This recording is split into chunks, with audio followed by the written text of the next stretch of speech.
আল্লাহ বলে এই দুনিয়ায় আমি রব্বুল আলামিন আমার বান্দাদের মধ্যে কর্ম আমি আল্লাহ নিজে বন্টন করে থাকি।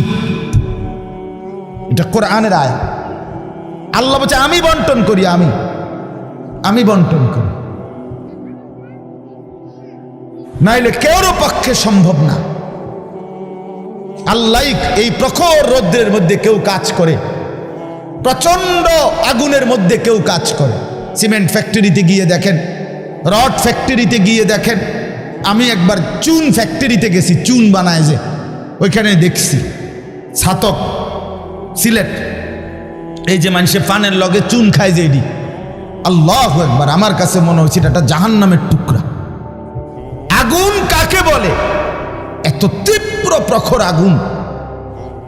ওইখানে মনে করেন ওই বিল্ডিংটা আমার এখান থেকে মানে গরমের হাট লাগতেছে, আমি পারতেছি না আগাইতে, অথচ ওইখানে দাঁড়াইয়া দেখছি কর্মচারীরা বড় বড় লোহার আংটার মতো এগুলো দিয়ে দিয়া পাথর এগুলো লাড়তেছে, আরামসে হেতে কথাও কয়, তিড়েও লাড়ে, মানে অথচ আগুনটা কি আগুন, জাহান্নামের আগুনের মতো। কিন্তু তার ধৈর্য কুলাইলো কেমন? আল্লাহ বলেন এটা আমি বন্টন করি, আমি এই দুনিয়ার কর্ম বন্টন করি, ফলে এই দুনিয়ার এই স্বাভাবিকতা ভারসাম্য টিকে আছে। আমরা আল্লাহর সাথে বেশি তুচ্ছ অবজ্ঞা করছি, আমরা জানি না আমাদের শেষ পরিণতি কি। ওমা কাদারুল্লাহ হাক্কা কাদরি, আল্লাহ বলছে বান্দা তোমরা আমাকে যথোপযুক্ত কদর করলা না।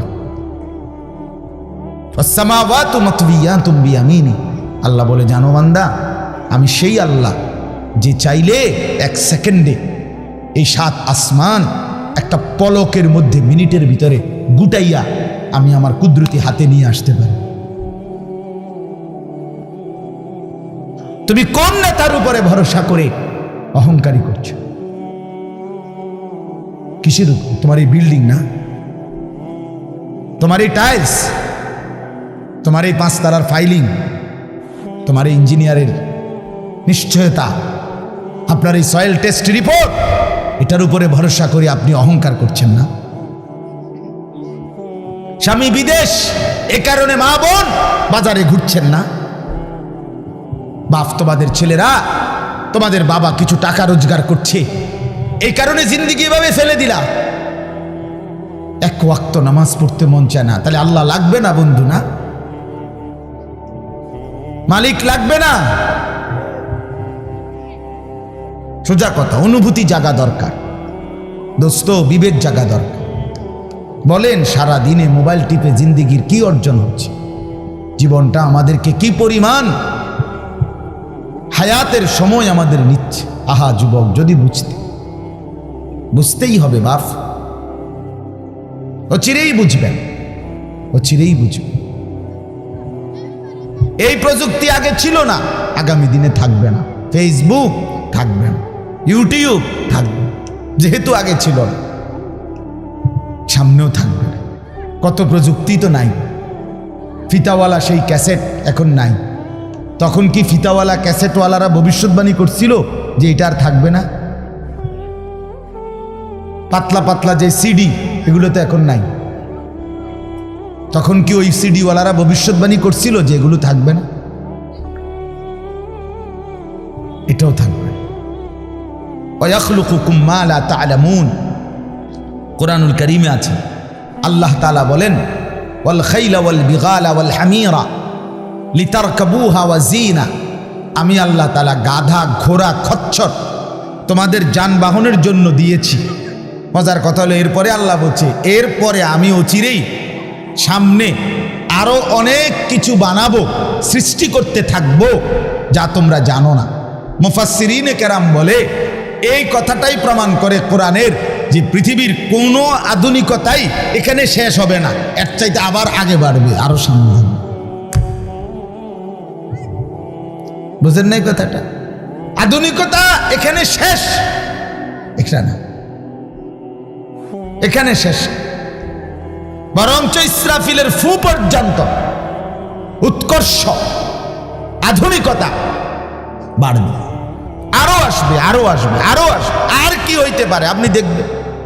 আমার তো মনে আছে প্রথম যেদিন আমারে প্রথম 2-4 বার শুনাইছিল যে মোবাইলের মধ্যে ছবি দেখা যায় বিদেশ থেকে কথা কইলে, যিনি কথা কইতেছে, আমি হাসি দিয়ে উড়ে দূর বেটা বেউকুফ বেটা, কি কস না কস। কিন্তু পরে দেখলাম এটা একটা ডাইলবাদ। এখন তো এটা কোলের বাচ্চাও বোঝে তার আব্বুর ছবি দেখা যাইতেছে বিদেশ থেকে, ঠিক কি না বলে? এটা কি কেউ ভাবছিল তখন? ওয়াখলুকুকুম, আল্লাহ তাআলা বলেন তাদের জন্য সৃষ্টি করব, ও চিরেই করতে থাকবো। মোজারের সিগা, যেটা ইস্তেমরার বুঝায়, ধারাবাহিকতা বুঝায়। মা লা তা'লামুন, যা তোমরা জানো না আমি তৈরি করব। ওয়াল্লাহু ইয়ালামু ওয়া আনতুম লা তা'লামুন, আল্লাহ বলে আমি জানি তোমরা জানো না। তোমরা জানো মানুষের কোনো আবিষ্কার, এটা মানুষের সত্তাগত আবিষ্কার নয়, বরং আল্লাহর ফয়সালা। এই জন্য আল্লাহ তাআলা যাকে দিয়ে যা করাবেন দুনিয়ায় তা আল্লাহই করাচ্ছেন। কসম খোদার, এটাই সত্য। এই বন্ধু বিশ্বাস করো, এটাই সত্য। এজন্য যে ট্রাক বানাইতে পারছে সে মোবাইল বানাইতে পারবে না। বলে তুমি এত বড় ট্রাকের মতো একটা এত বড় যন্ত্র মেশিন বানাইছো, একটা গাড়ি বানাইতে পারলে তো এই ছোট্ট মোবাইলটা তুমি বানাইতে পারতা না? সে পারবে না। আল্লাহ তাআলার কুদরত এটা। কোরআনে আল্লাহ বলছেন নাহনু কাসামনা বাইনাহুম মাঈশাতাহুম ফিল হায়াতিদ দুনিয়া। আল্লাহ বলে এই দুনিয়ায় আমি রব্বুল আলামিন আমার বান্দাদের মধ্যে কর্ম আমি আল্লাহ নিজে বন্টন করে থাকি। এটা কোরআনের আয়াত। আল্লাহ বলছে আমি বন্টন করি, আমি বন্টন করি, নাইলে কেউর পক্ষে সম্ভব না। আল্লাহ এই প্রখর রৌদ্রের মধ্যে কেউ কাজ করে, প্রচন্ড আগুনের মধ্যে কেউ কাজ করে। সিমেন্ট ফ্যাক্টরিতে গিয়ে দেখেন, রড ফ্যাক্টরিতে গিয়ে দেখেন। আমি একবার চুন ফ্যাক্টরিতে গেছি, চুন বানায় যে, ওইখানে দেখছি ছাতক সিলেট, এই যে মানুষে পানের লগে চুন খায় যে, এটি আল্লাহু আকবার, আমার কাছে মনে হচ্ছে এটা জাহান্নামের টুকরা। আগুন কাকে বলে? এত তীব্র প্রখর আগুন। ওইখানে মনে করেন ওই বিল্ডিংটা আমার এখান থেকে মানে গরমের হাট লাগতেছে, আমি পারতেছি না আগাইতে। অথচ ওইখানে দাঁড়াইয়া দেখছি কর্মচারীরা বড় বড় লোহার আংটার মতো এগুলো দিয়ে দিয়া পাথর এগুলো লাড়তেছে আরামসে, হেতে কথাও কয়, তিড়েও লাড়ে, মানে অথচ আগুনটা কি আগুন, জাহান্নামের আগুনের মতো। কিন্তু তার ধৈর্যে কুলাইলো কেমন? আল্লাহ বলেন এটা আমি বন্টন করি, আমি এই দুনিয়ার কর্ম বন্টন করি। ফলে এই দুনিয়ার এই স্বাভাবিকতা ভারসাম্য টিকে আছে। ওয়াজআলুকুম খুলাফা আল আরদ, বন্ধু আল্লাহ বলছেন আমি আল্লাহ আমার জমিনের মধ্যে তোমাদেরকে আমার প্রতিনিধি হিসাবে বসবাসের ব্যবস্থা করছি, এটা আমি করছি। আপনি শুধু একটা বার বলেন, একটা লোক এখানে এই যারা মনোযোগ দিয়ে শুনতেছেন, আপনি বলেন একজন চেয়ারম্যানকে বলুক, এই চেয়ারম্যান সাহেবরা এনে বসাইয়া, মনে করেন একটা ইউনিয়ন যে আপনার এখানে মোট 4000 ভোটারের ভোটে আপনি নির্বাচিত হয়েছেন, ধরে নিলাম এই 4000 ভোটারের মধ্যে এই ইউনিয়নে মানুষের প্রয়োজনীয় যে কাজগুলো এগুলো আপনি বন্টন করে দিবেন। আপনি যেহেতু জনপ্রতিনিধি, আপনি ভাগ করে দিবেন, রিক্সা চালাইব কয়জন, অটো চালাবে কয়জন, জুতা সেলাই করব কয়জন, চুল কাটবে কয়জন, তরি তরকারি করবে কয়জন, টয়লেট বাথরুম সাফ করবে কেডা কেডা, এটি আপনি লিখে দিবেন। চেয়ারম্যানের বাপ না, চেয়ারম্যানের 14 গোষ্ঠী পারবে এটা মিলাইতে? কথা বলেন না, পারবে এগুলো বন্টন করে দিতে?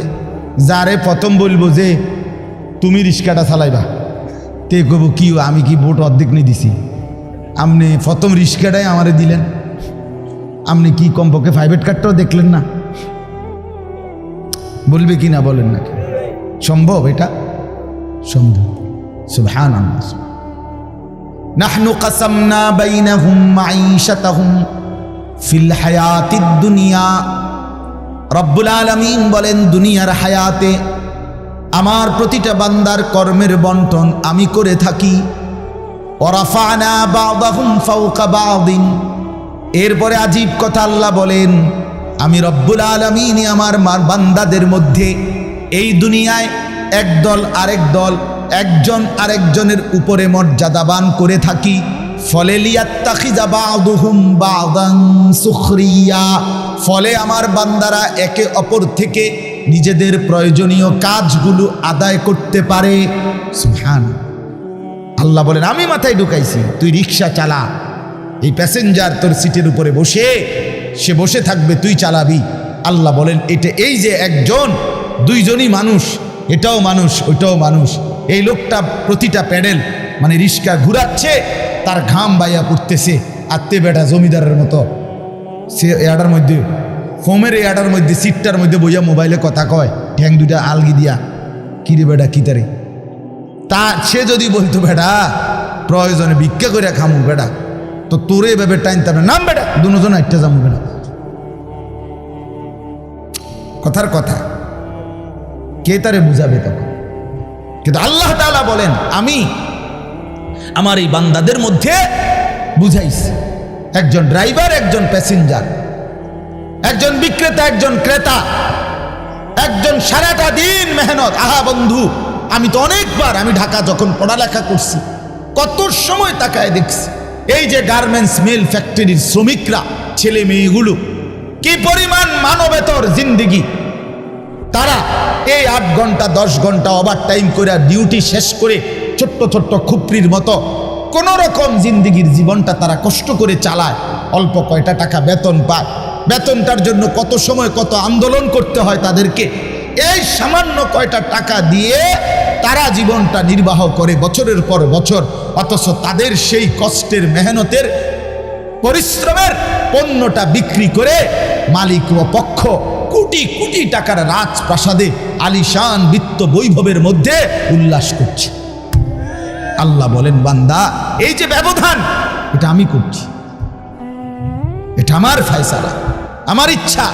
আমি যাকে মন চাই ধনী বানাই, আমি যাকে মন চাই গরিব বানাই, আমি যাকে মন চাই সম্পদের প্রাচুর্য বাড়িয়ে দেই, আমি যাকে মন চাই সম্পদ কমিয়ে দেই। আমার বান্দা, এটা তোমার দুনিয়াবি কোনো শিক্ষা, দুনিয়াবি কোনো যোগ্যতা, শারীরিক কোনো দক্ষতা, তোমার মেধার কোনো বিচক্ষণতা নয়, কসম আল্লাহর নয়। যুবক, প্রতারিত হইও না বন্ধু, প্রতারিত হইও না। তোমার মতো সুখী সচ্ছল ছিল, বাবার সম্পদ ছিল, চাকরি ছিল, বাবা বিদেশ ছিল, এরকম হাজারো সন্তান আজকে উদ্বাস্তু শরণার্থী শিবিরে, শরণার্থীর মতো মানবেতর জীবন ফিলিস্তিনে, রোহিঙ্গাতে, সিরিয়াতে, ইরাকে মুসলমানের লক্ষ কোটি সন্তান রোহিঙ্গার আরে শরণার্থী উদ্বাস্তু হিসাবে মানবেতর জীবন যাপন করছে। এদেরও ফ্যামিলি ছিল, এদেরও মা ছিল, এদেরও বাবা ছিল, এদেরও ব্যাংক ব্যালেন্স ছিল, এদেরও হাস্যোজ্জ্বল চেহারা ছিল। বরং আমাদের চাইতে আরবের মানুষের চেহারা লক্ষ কোটি গুণ বেশি সুন্দর। বন্ধু আমার, কি রঙে, আমার কথা শেষ, আমি বেশি আর বাড়াবো না। কি পাইয়া আজকে আমাদের সন্তানদের হালাত আমি বুঝি না। আরে বন্ধু, কি গুপ্তধন পাইয়া গেলা, কোন জমিদারি পাইয়া গেলা, যে জমিদারির কারণে আল্লাহকে এভাবে ভুলে গেলা? কারণটা কি? মুসলমানের বাবারা এভাবে ভুলে গেলেন কেন? মুসলমানের মারা এভাবে বেপর্দায় নামে গেলেন কেন? মুসলমানের বোনেরা এইভাবে অসভ্যতায় নেমে গেল কেন? হায়া কোথায়, লজ্জা কোথায়, শরম কোথায়? আল্লাহকে এভাবে ভুলে গেলেন কেন? যে ঘরে বাপ মা জীবিত, অথচ ক্ষুধার 365 দিনে একটা বছরে, একটা 16 বছরের 18 বছরের ছেলে মেয়ে, আহা, আপন মা বাপ জীবিত থাকতে কোনো দিন একটা বছরে ফজরের নামাজ পড়ল না। এত বড় জানোয়ার মুসলমানের ঘরে ঘুমায় কেন? বলে, এত বড় অসভ্য এক মুসলমান বাবা মা এই সময় এত বড় নাফরমান নিয়ে এই ঘরে জীবন চলছে কেন? কারণটা কি? আল্লাহকে এভাবে ছেড়ে দিলেন কেন? আখেরাত এভাবে ভুলে গেলেন কেন? কি ব্যাপারটা কি?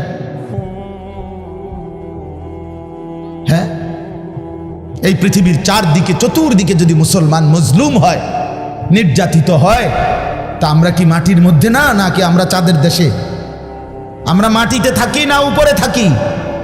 তো তো এই জন্য যুবক ভাই, নষ্ট হইও না বাপ, নষ্ট হইও না। এই বন্ধুর কথা মনে রাখো, আমরা মূর্খ না। আলহামদুলিল্লাহ, পড়ালেখা আমরাও করছি, জেনারেল লাইনেও পড়ালেখা করছি, মাদ্রাসার লাইনেও পড়ালেখা করছি। শতভাগ আস্থা নিয়েই বলতেছি, বুঝ নিয়েই বলতেছি। আমি কুমিল্লা ভিক্টোরিয়া কলেজ থেকে মাস্টার্স পাস করছি, আলহামদুলিল্লাহ। সরকারি আলিয়া মাদ্রাসা থেকে টাইটেল কামিল পাস করছি, কওমি মাদ্রাসা থেকে দাওরায়ে হাদিস পাস করছি। কাজে বুঝেই কইতেছি, বুঝেই বলতেছি। ইংরেজিও পুরা পড়ছি, আরবিও পুরা পড়ছি। এই জন্য বিজ্ঞান সায়েন্স বিভাগ থেকে দাখিল পাস করছি, এসএসসি। আমি বন্ধু বুঝাইতে চাচ্ছি এই কথাটা অহংকারের জন্য বা ফুটাঙ্গিরির জন্য না, এই বাস্তবতাটা বুঝানো। এই দুনিয়ার এই সবটা মিলাইয়া আজকে যে কয়জন অভিভাবক আছেন অথবা যে কয়জন যুবক ভাই আছেন, দোস্ত, আমরা আল্লাহর সাথে বেশি বাড়াবাড়ি করছি।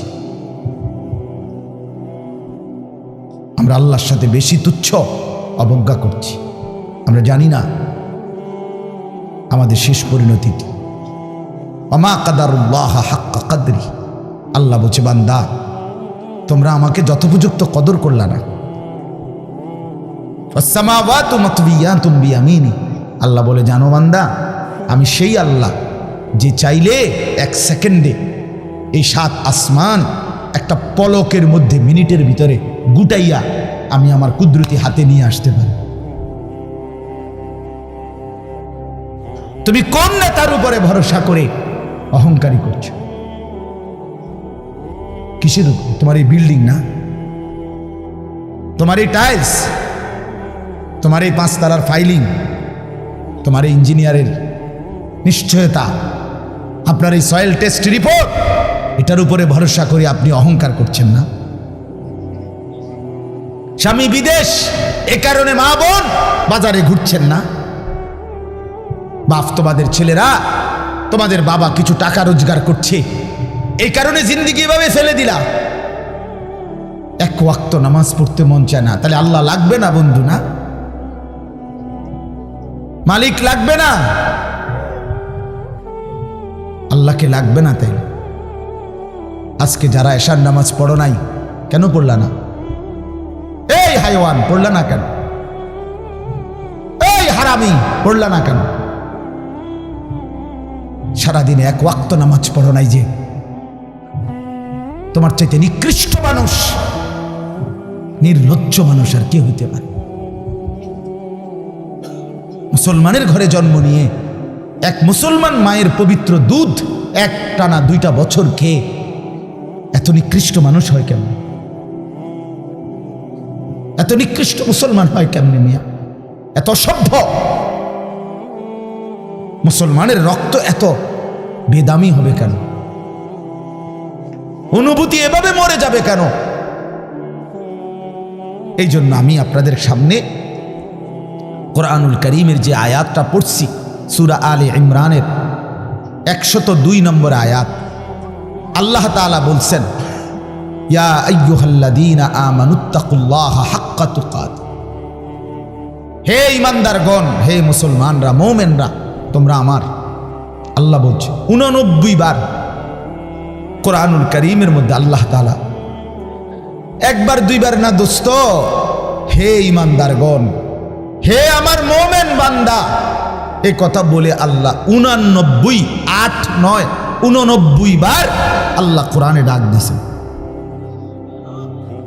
বলছে, তুমি আমার বান্দা, তুমি মুমিন, তোমারে আমি জান্নাত দেব।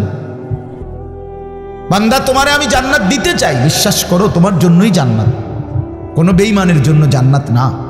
ঈমানবিহীন কেউ জান্নাতে যাবে না। পৃথিবীর সমস্ত ভালো কাজ যদি কোনো বেঈমান করে, তবুও সে জান্নাতি হবে।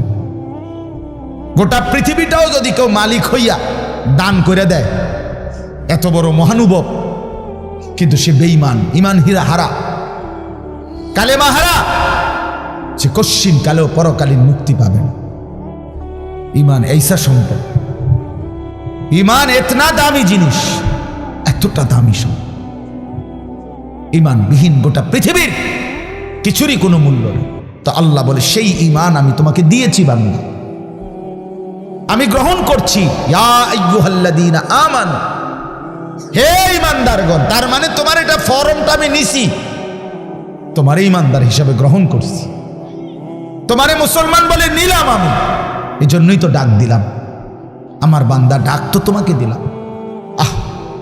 হযরত হাসান বসরি রাহমাতুল্লাহি আলাইহি বিশ্ববিখ্যাত তাবেঈ ছিলেন, আলেম ছিলেন, শ্রেষ্ঠ বুজুর্গ ছিলেন হাসান বসরি রাহমাতুল্লাহ। আমরা তাফসিরে পড়ছি, উনি বলতেন যখনই কোরআনের এই আয়াত ইয়া আইয়ুহাল্লাযীনা আমানু এটা শুনবে, তো প্রত্যেকটা মুমিনের উচিত সে কান খাড়া করে সাথে সাথে নড়ে চড়ে বসা, আর হৃদয়ের মধ্যে কথা আনা, আমার মুনিব আমাকে ডাকছেন, এখন হয়তো আমাকে কিছু করতে বলবেন অথবা কিছু নিষেধ ছাড়তে বলবেন, আর আমার উচিত মুনিবের ডাকেই সাড়া দেওয়া। তো আল্লাহ তাআলাও এখানে বলছেন ইয়া আইয়ুহাল্লাযীনা আমানু, হে ঈমানদারগণ, ইত্তাকুল্লাহা হাক্কা তুকাতি, তুমি পূর্ণ হক আদায় করে সামর্থ্যের সবটা দিয়ে, নিজ যোগ্যতার সবটুকু দিয়ে, নিজ সামর্থ্যের সবটা দিয়ে হক আদায় করে তুমি আল্লাহকে ভয় করো, তাকওয়া অর্জন করো। আখিরাত খামখেয়ালি করো না, আল্লাহর হুকুম মানাটাকে খামখেয়ালি করো না, নয়সয় মনে করো না, জোরাতালি মনে করো না। হাক্কা তুকাতি, একেবারে হক আদায় করে আল্লাহকে ভয় করো। এই কথাটা যে আল্লাহ কোরআনে বন্ধু কতবার বলছে, বারবার বারবার বারবার। ইয়া আইয়ুহাল্লাযীনা আমানুত্তাকুল্লাহা ওয়া কুলু কাওলান সাদীদা, এই যে আল্লাহ বলছে ইয়া আইয়ুহাল্লাযীনা আমানুত্তাকুল্লাহা ওয়া কুনু মা'আস সাদিকিন, এই যে আল্লাহ বলছে ইয়া আইয়ুহাল্লাযীনা আমানুত্তাকুল্লাহা ওয়াল তানজুর নাফসুম মা কদ্দামাত লিগাদ ওয়াত্তাকুল্লাহ, এই যে আল্লাহ বলছে ইয়া আইয়ুহান নাসুত্তাকু রাব্বাকুম আল্লাযী খালাকাকুম মিন নাফসিন ওয়াহিদা, এই যে আল্লাহ বলছে ইয়া আইয়ুহান নাসুত্তাকু রাব্বাকুম ইন্না জালজালাতাস সাআতি শাইউন আযীম, এই যে আল্লাহ বলছেন বারবার বারবার বারবার। আল্লাহ বলছে হে ঈমানদার মুমিন বান্দা আমার, তুমি অন্যদের মতো না, তুমি হিন্দু না, তুমি বৌদ্ধ না, তুমি ইহুদি না, তুমি খ্রিস্টান না, তুমি নাস্তিক না, তুমি মুরতাদ না, তুমি বেঈমান না, তুমি আমার মুমিন বান্দা, তুমি আমার ঈমানদার বান্দা। তুমি আর 10 জনের মতো না, ভাত আমি সবাইকে খাওয়াবো, সেজদার তৌফিক আমি সবাইকে দেব না। বউ বাচ্চা, স্ত্রী সন্তান, সংসার, বাড়ি গাড়ি, ক্ষমতা, এটা তো আমি আল্লাহ বেঈমানকেও দিচ্ছি, বেশি দিচ্ছি। কিন্তু আল্লাহ বলেন মুমিন তোমাকে আমি জান্নাত দেব, জান্নাত, জান্নাত দেব, জান্নাত দেব। ঈমানদার জান্নাত এক পলক দেখবে। হাদিসের মধ্যে আছে আল্লাহর নবী সাল্লাল্লাহু আলাইহি ওয়াসাল্লাম বলেন পুরাটা হায়াত যেই বান্দা, যেই মুমিন দুঃখ কষ্ট আর যন্ত্রণায় কাটাইছে, কোনোদিন 1 সেকেন্ডের জন্য সুখ পায় নাই, কিন্তু 1 মুহূর্তের জন্য আল্লাহর নাফরমানি করে নাই, খোদার কসম আল্লাহর নবী বলেন বন্ধু হাসরের ময়দানে আল্লাহ তার সেই অনুগত বান্দাকে, হুকুম মাননেওয়ালা মুমিন যে কোনোদিন সুখ পায় নাই, দুনিয়ায় আনন্দ পায় নাই, দুঃখ আর যন্ত্রণা। আমার একজন নিকটাত্মীয় আছে আমার এই হায়াতে, আমার ঘনিষ্ঠ আপনজন, আমার এই হায়াতে, আমার এই 20-25 বছরের ভিতরে আমি কোনোদিন তার সুখের কথা খুব কমই শুনছি। যখনই শুনছি উনি বিপদেই আছে, কোনো না বড় সড়ো মুসিবতে, একটার পর একটা তার বিপদ লেগেই আছে। বিপদ যেন তারে ছাড়ে না, মুসিবত যেন তার। আমি তার জন্য নিজে উমরা করছি, কত সময় কত দোয়া আমার সেই আপনজনের জন্য আমি করি, কিন্তু আমার কাছে মনে হয় আমার মালিকের ফয়সালা এটা যে মুসিবত তাকে ছাড়ে না, বিপদ তাকে ছাড়ে না। আল্লাহর নবী সাল্লাল্লাহু আলাইহি ওয়াসাল্লাম বলেন, এই প্রচন্ড মুসিবতের ভিতরেও আমার হুকুমটা মেনে যে আখিরাতে গেল, আল্লাহ তাআলা ফেরেশতাকে বলবে আমার এই বান্দাকে জান্নাতের চারদিকটা একবার ঘুরাইয়া জান্নাতের দরজা বরাবর একটু দাঁড় করাইয়া আবার নিয়ে আসো। কসম আল্লাহর, এটা হাদিস। ওই জীবনভর দুঃখ কষ্টে আল্লাহর হুকুম মেনে গেছে সেই লোকটাকে চারদিকে ঘুরাইয়া জান্নাতের দরজার কাছে একটা মিনিটের জন্য ফেরেশতা দাঁড় করাবে। জান্নাতের একটা মিষ্টি বাতাস 1 সেকেন্ডের জন্য তার কলিজাটার মধ্যে এসে লাগবে ভিতর থেকে। এইবার লোকটাকে আল্লাহ রসুল বলেন, আল্লাহর সামনে যখন আনা হবে, আল্লাহ তাআলা জিজ্ঞেস করবে, আমার বান্দা জীবনটা বুঝি দুঃখ আর কষ্টেই কাটাইছো না? কসম আল্লাহর হাদিসে আছে, ওই বান্দা বলবে, মাওলা বলেন কি মাওলা, জীবনে দুঃখ কি জিনিস আমি তো কখনোই দেখি নাই।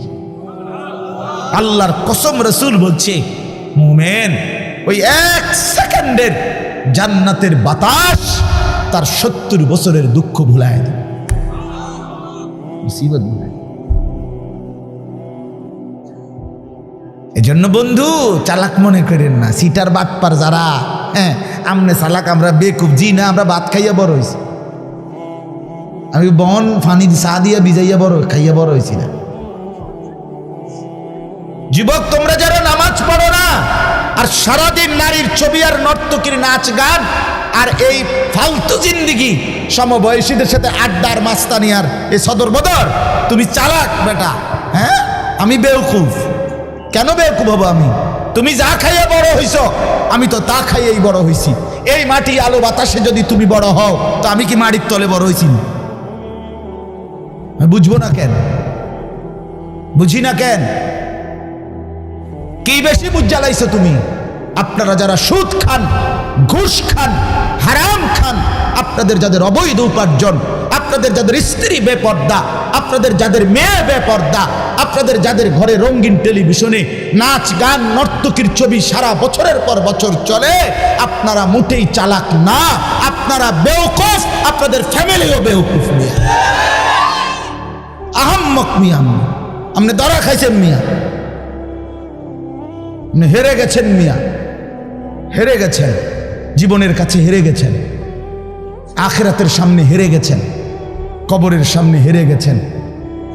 আপনি সামান্য দুনিয়ার লেগা, অথচ এই দুনিয়া নেককাররাও ভোগ করে কিনা বলেন না কেন? নামাজ চললে ফাঙ্গাস মাছের যে স্বাদ, বেনামাজিরও এই স্বাদ। বেনামাজি যেটারে টাইলস কয়, নামাজি এটারে টাইলস কয়, এতে কোনো মাটি কয় না। তাহলে আপনি আহামরি কি দুনিয়া ভোগ করলেন বলেন? কি জন্য আখিরাত ছেড়ে দিলেন? আল্লাহ আমাদেরকে বুঝার তৌফিক দান করে। অতএব বাপ, আমার কথা একটু শক্ত, পরে মনে মনে কইবেন যে এরকম 2-1 থায়ে হুজুরদের মধ্যে কিছু থাকে, কি করবেন? কিছু শক্ত হুজুর থাকতেই পারে না, বেজাল্লা হুজুর ধরেন না। আমি এই কিছু বাকি আমি দিল জাগাইতে চাই, খোদার কসম দুশ্মনী নিয়ে বলি না। কি ভাই, কারোর সাথে কোনো দুশ্মনী ছিল কি? কোনো ঝগড়ার কারণে বলা হইতেছে? এটা কি মারামারি? কি জামা বইটা লাইছি, আজ যে সুরিয়ালাম তোরে বেটা ফাইছি, বাতিজার তোরে আজকে ফাইছি, মাইকো ফাইছি সুবিধা মতো, আজকে কই না। ব্যাপারটা তো এটা না।